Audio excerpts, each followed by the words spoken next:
Bu Kexiansu, Jilid 2 bagian 1.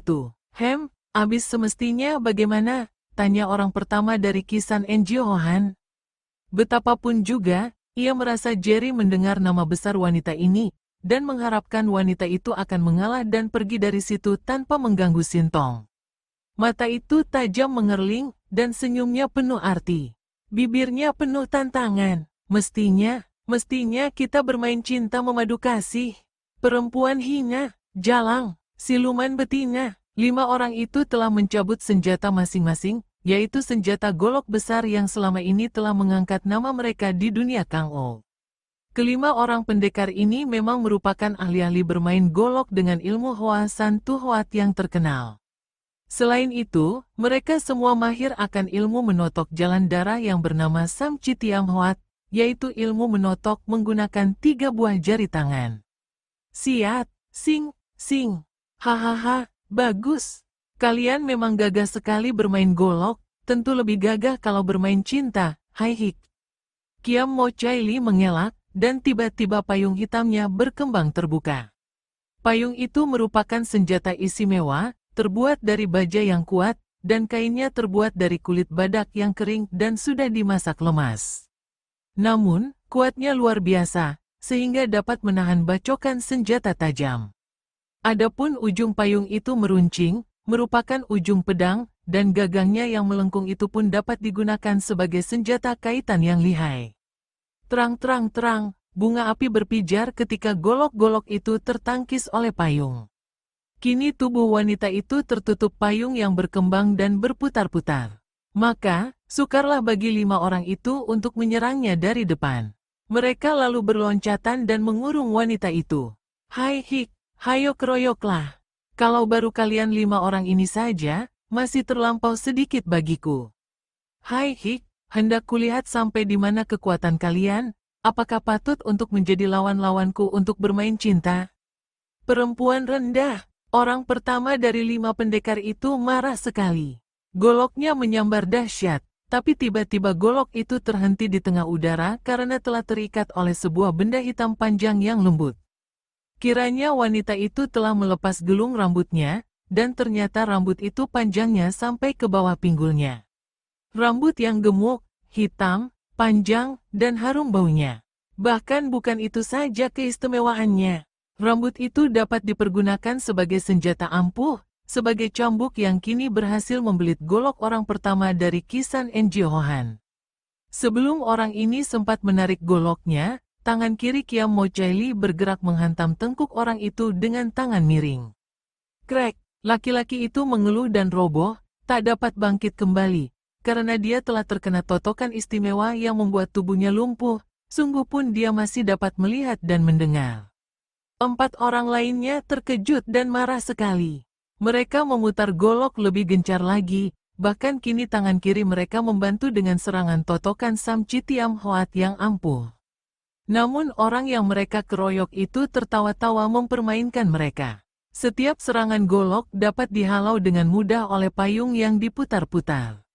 Sedangkan ujung rambut yang panjang itu mengeluarkan suara ledakan-ledakan kecil dan menyambar-nyambar di atas kepala mereka.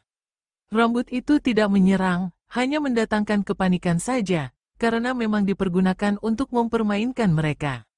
Mampuslah, bentak orang kedua sambil menyerang dengan golok. Ketika goloknya ditangkis, cepat dia memasuki lowongan dan berhasil mengirim totokan. Karena tempat terbuka yang dapat dimasuki jari tangannya di antara putaran payung itu hanya di bagian dada, maka dia menotok dada kiri wanita itu.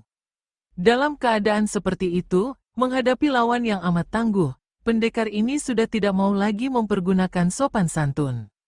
Sopan santun yang tentu tidak akan dilanggarnya, kalau keadaan tidak mendesak seperti itu.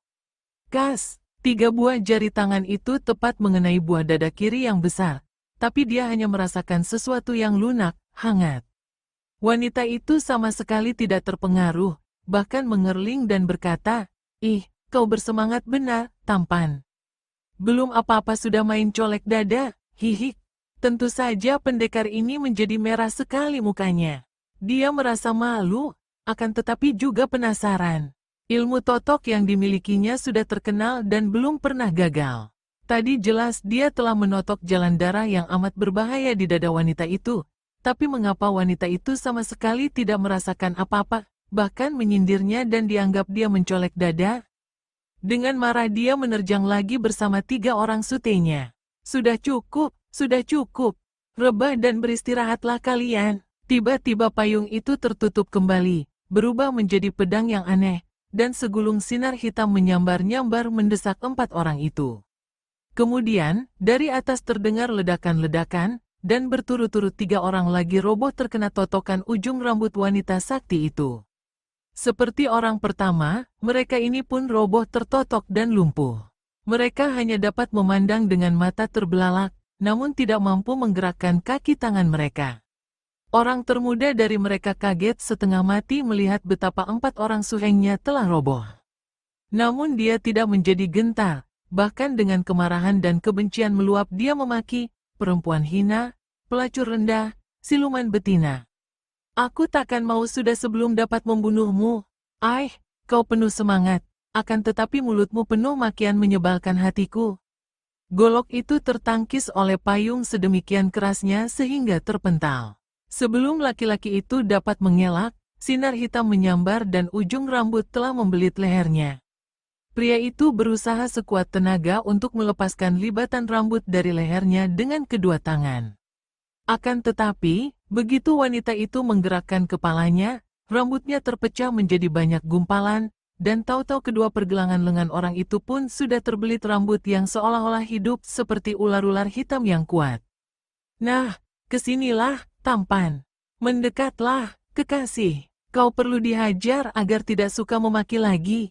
Laki-laki itu sudah membuka mulut hendak memaki lagi, akan tetapi libatan rambut pada lehernya makin erat, sehingga dia tidak dapat bernapas. Kemudian, rambut itu menariknya mendekat kepada wanita yang tersenyum-senyum itu. Kini laki-laki itu sudah berada dekat sekali, bahkan dada dan perutnya telah menempel pada dada yang membusung dan perut yang mengempis dari wanita itu.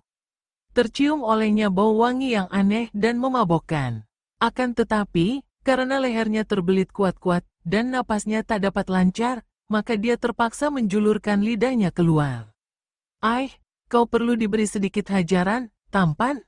4 orang pendekar yang tertotok melihat dengan mata terbelalak penuh kengerian.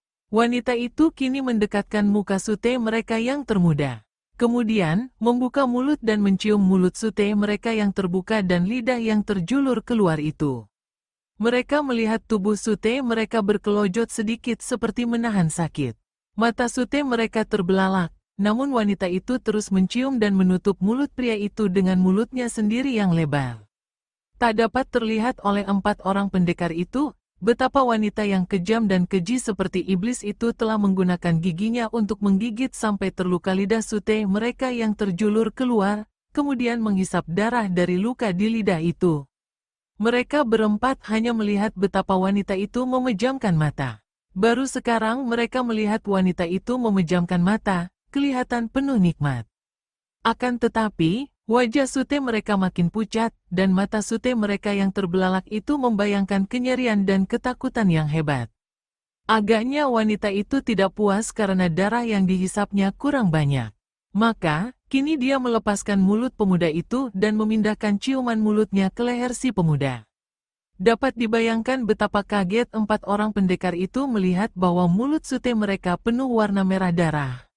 Sute, mereka berseru, akan tetapi tidak dapat menggerakkan kaki tangan mereka. Sute mereka meronta-ronta seperti ayam disembelih.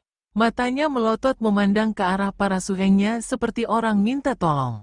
Kemudian, tubuhnya berkelojotan ketika wanita itu kelihatan jelas menghisap-hisap lehernya.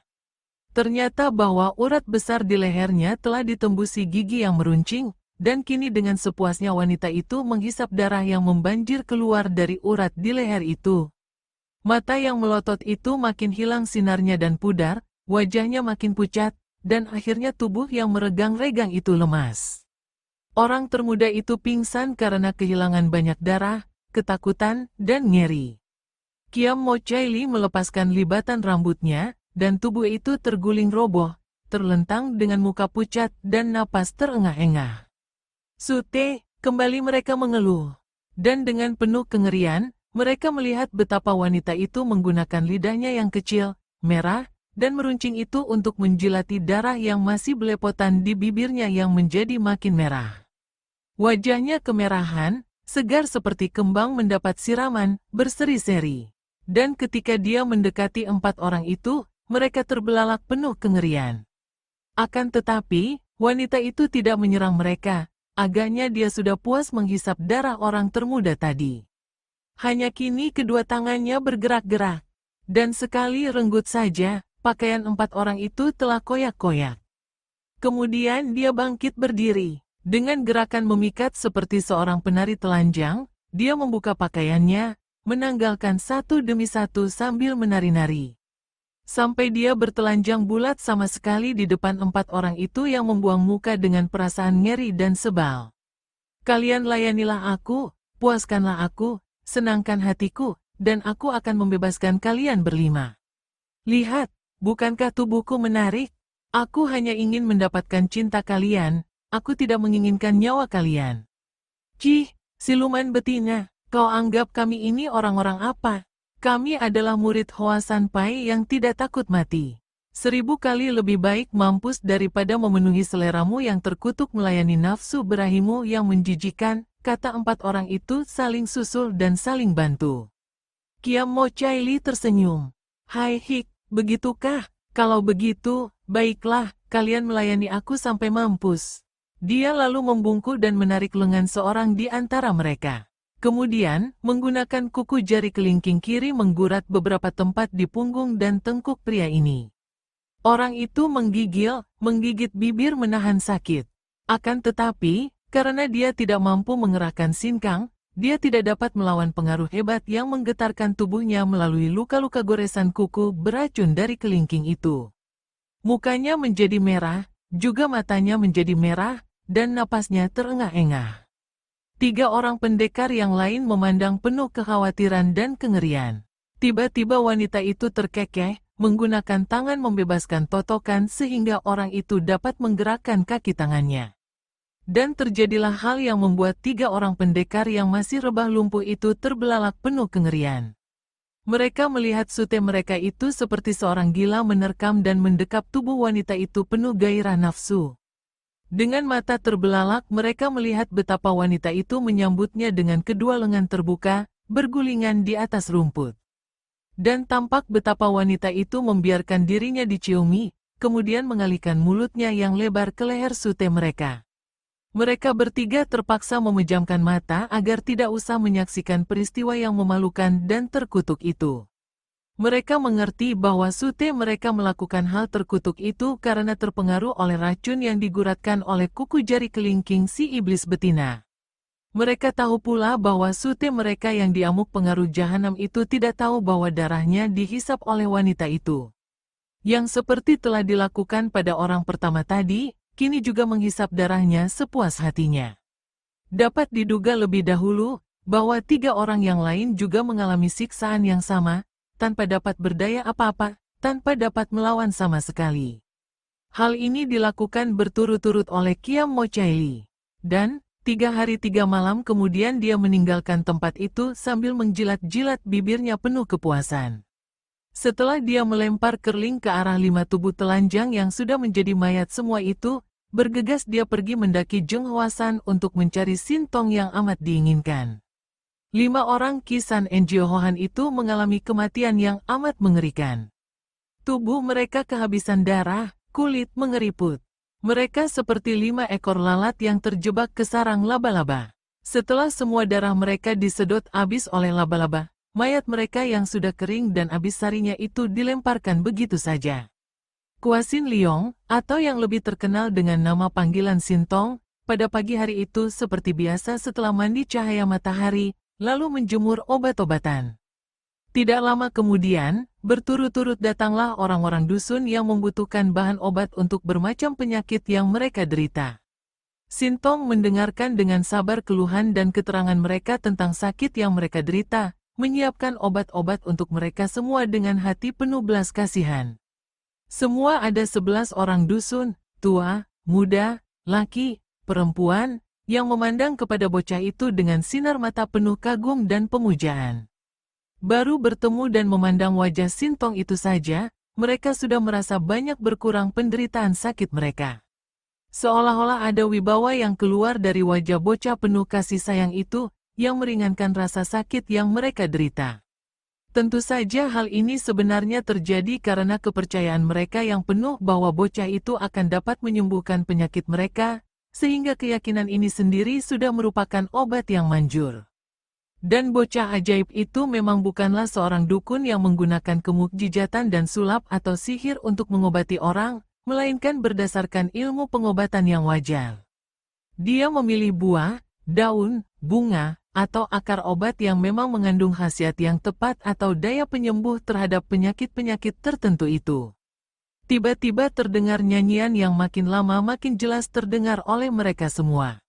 Juga Sin Leong, bocah ajaib itu, berhenti sebentar mengumpulkan dan memilih obat yang akan dibagikan karena mendengar suara nyanyian yang aneh itu.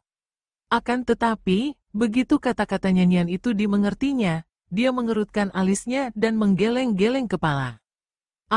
Kalau hidup hanya untuk mengejar kesenangan, apapun juga tentu tidak akan dipantangnya untuk dilakukan demi mencapai kesenangan, kata Sin Leong. Hahaha, benar sekali, Sintong. Untuk mencapai kesenangan harus berani melakukan apapun juga, termasuk membunuh para tamu-tamu yang tiada harganya ini, terdengar jawaban. Dan, tahu-tahu di situ telah berdiri Pat Jiu Kai Ong. Sebagai lanjutan kata-katanya, tongkatnya ditekankan kepada tanah di depan kaki. Lalu, 5 kali ujung tongkat itu bergerak menerbangkan tanah dan kerikil ke depan.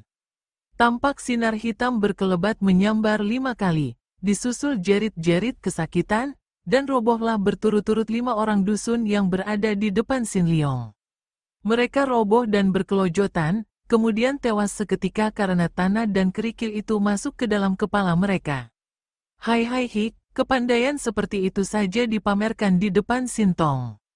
Lihat ini, tiba-tiba terdengar suara ketawa merdu, dan tahu-tahu di situ telah berdiri seorang wanita cantik, yang bukan lain adalah Kiamo Chaili. Dia menudingkan payung hitamnya yang tertutup itu ke arah para penghuni dusun yang berwajah pucat, dan dengan mata terbelalak memandang 5 orang teman mereka yang telah tewas. Cuat-cuat-cuat, dari ujung payung itu meluncur sinar-sinar hitam. Dan berturut-turut, 6 orang dusun yang masih hidup menjerit dan roboh tak bergerak lagi. Leher mereka ditembusi jarum-jarum hitam yang meluncur keluar dari ujung payung itu. Sejenak Sin Leong terbelalak memandang kepada kedua orang itu yang berdiri di sebelah kanan dan kirinya. Kemudian dia memandang ke bawah, ke arah tubuh 11 orang dusun yang telah menjadi mayat. Mukanya menjadi merah, air matanya berderai. Dan dengan suara nyaring dia berkata sambil menudingkan telunjuknya bergantian kepada Pat Jiu Kai Ong dan Kiamo Chai, kalian ini manusia atau iblis? Kalian berdua amat kejam, perbuatan kalian amat terkutuk.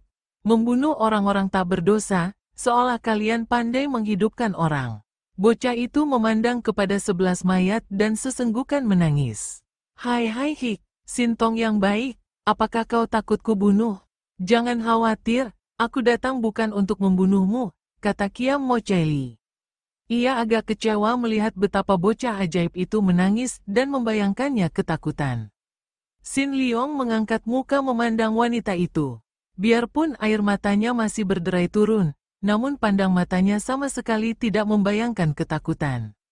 Kau mau bunuh aku atau tidak, terserah. Aku tidak takut, hahaha, benar-benar hebat, Sintong. Kalau kau tidak takut, kenapa menangis? Pat Jiu Kai Ong menegur. Apa kau menangisi kematian orang-orang yang tidak berharga itu? Kiamo Chaili menyambung. Mereka sudah mati, mengapa ditangisi? Aku menangis menyaksikan kekejaman yang kalian lakukan. Aku menangis karena melihat kesesatan dan kekejaman kalian. 2 orang tokoh sesat itu terbelalak heran saling pandang. Kemudian mereka teringat kembali akan niat mereka terhadap anak ajaib ini. Maka, keduanya seperti dikomando saja lalu tertawa. Dan, keduanya dengan kecepatan kilat menyerbu ke depan hendak menubruk Sin Leong, yang berdiri tegak dan memandang dengan sinar mata sedikit pun tidak membayangkan rasa takut. Des, Karena gerakan mereka berbarengan, disertai rasa khawatir kalau-kalau keduluan oleh orang lain. Maka, melihat Pat Jiu Kai Ong sudah lebih dekat dengan Sintong, Kiam Mo Chai Li lalu merubah gerakannya. Ia tidak hendak menangkap Sintong karena dia kalah dulu, melainkan melakukan gerakan mendorong dengan kedua tangannya ke arah Pat Jiu Kai Ong. Pukulan jarak jauh yang dilakukan oleh wanita iblis ini dahsyat sekali, membuat Pat Jiu Kai Ong terkejut ketika ada angin panas menyambar. Maka, dia cepat menunda niatnya menangkap Sintong dan bergerak menangkis. Keduanya merasakan dahsyatnya tenaga lawan dan terpental ke belakang. Sejenak mereka saling berpandangan, dan Pat Jiu Kai Ong yang lebih dulu dapat menguasai dirinya lalu tertawa. Hahaha, lama tidak jumpa, Kiam Mo Chai Li menjadi makin gagah saja. Pat Jiu Kai Ong, selama ada aku di sini, jangan harap kau akan dapat merampas Sintong dari tanganku, wanita itu berkata dan memandang tajam. Siap menghadapi kakek yang dia tahu merupakan lawan yang tangguh itu. Aha, Kiam Mo Chai Li, sekali ini kau mengalahlah kepadaku. Aku membutuhkannya untuk menyempurnakan ilmuku. Hai Hik, ilmu Hiat Chiang Hoat Sut, bukan? Kau sudah cukup tangguh, Kai Ong. Dan betapa mudahnya bagimu untuk mencari 100 orang anak lagi untuk kau hisap darah, otak, dan sumsumnya. Jangan Sintong, kau mau menang sendiri. Apa kau kira aku tidak tahu mengapa kau menghendaki Sintong? Dia masih terlalu muda, Chai Li, tentu tidak akan memuaskan hatimu. Apa sukarnya bagimu mencari orang-orang muda yang kuat dan menyenangkan? Cukup, kita mempunyai keinginan sama, dan jalan satu-satunya adalah untuk memperebutkannya dengan kepandaian. Hahaha, bagus sekali. Memang aku ingin mencoba kepandaian wanita pandai dari rawa bangkai. Lioxi, si wanita pandai berpayung pedang dari rawa bangkai sudah tak dapat menahan kemarahannya melihat ada orang berani merintanginya. Maka, sambil berteriak keras dia sudah menerjang maju dengan senjatanya yang istimewa, yaitu payung hitam yang tangkainya sebatang pedang runcing itu. Trakek, Pat Jiu Kai Ong sudah menggerakkan tongkatnya menangkis. Gempuran dua tenaga raksasa membuat keduanya terpental lagi ke belakang. Pat Jiu Kai Ong cepat meloncat ke depan, tongkatnya berubah menjadi segulungan sinar hitam yang menyambar ganas. Trakek, dua kali senjata payung dan tongkat bertemu di udara, dan keduanya terhuyung ke belakang. Diam-diam mereka berdua terkejut sekali, dan maklum bahwa dalam hal tenaga sakti, kekuatan mereka berimbang. Sebelum mereka melanjutkan pertandingan, tiba-tiba mereka melangkah mundur dan memandang tajam. Karena berturut-turut di tempat itu telah muncul 5 orang kakek yang, melihat cara munculnya, dapat diduga tentu memiliki kepandaian tinggi. Mereka muncul seperti setan-setan, tidak dapat didengar atau dilihat lebih dahulu. Tahu-tahu sudah berdiri di situ sambil memandang ke arah Pat Jiu Kai Ong dan Kiam Mo Chai Li dengan bermacam sikap. Dua orang datuk kaum sesat atau golongan hitam ini melihat dengan penuh perhatian, dan seketika mereka terkejut sekali. Biarpun di antara 5 orang itu ada yang belum pernah mereka jumpai, namun melihat ciri-ciri mereka, kedua orang datuk golongan hitam ini dapat mengenal mereka. Mereka kesemuanya adalah orang-orang aneh di dunia Kang Ou, yang masing-masing telah memiliki nama besar sebagai orang-orang sakti. Sementara itu, Sintong menjadi makin berduka ketika melihat dua orang kakek dan nenek tadi bertanding memperebutkan dirinya. Tak disangkanya bahwa di tempat yang penuh damai ini, di mana dia selama hampir 3 tahun tinggal penuh ketentraman dan kedamaian, yang membuat dia hampir melupakan kekejaman-kekejaman manusia ketika terjadi pembunuhan ayah bundanya. Kini dia menyaksikan kekejaman yang lebih hebat lagi. 11 orang dusun yang sama sekali tidak berdosa dibunuh begitu saja oleh 2 orang itu. Maka dia lalu duduk di atas batu, bersila, dan tak bergerak seperti arca. Hatinya dilanda duka, dan dia memandang dengan sikap tidak mengacuhkan. Bahkan ketika muncul 5 orang aneh itu, dia pun tidak membuat reaksi apa-apa, kecuali memandang dengan penuh perhatian, namun dengan sikap sama sekali tidak mengacuhkan. Orang pertama adalah seorang kakek berusia 60 tahun, bertubuh tinggi besar dengan muka merah seperti tokoh Quan Kong dalam cerita Samko.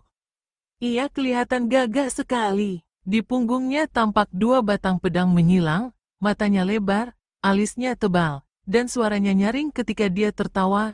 Hahaha, kiranya bukan hanya orang gagah saja yang tertarik kepada Sintong, juga iblis-iblis berdatangan sungguh pun tentu mempunyai niat lain. Dengan ucapan yang jelas ditujukan kepada Kiamo Chaili dan Pat Jiu Kaeong ini, dia memandang dua orang itu dengan terang-terangan. Orang ini bukanlah orang sembarangan. Namanya sendiri adalah Siang Koan Ho, akan tetapi dia lebih terkenal dengan sebutan Titok atau racun bumi. Selain merupakan seorang ahli racun yang sukar dicari tandingannya, dia juga amat ganas menghadapi lawan tanpa kenal ampun.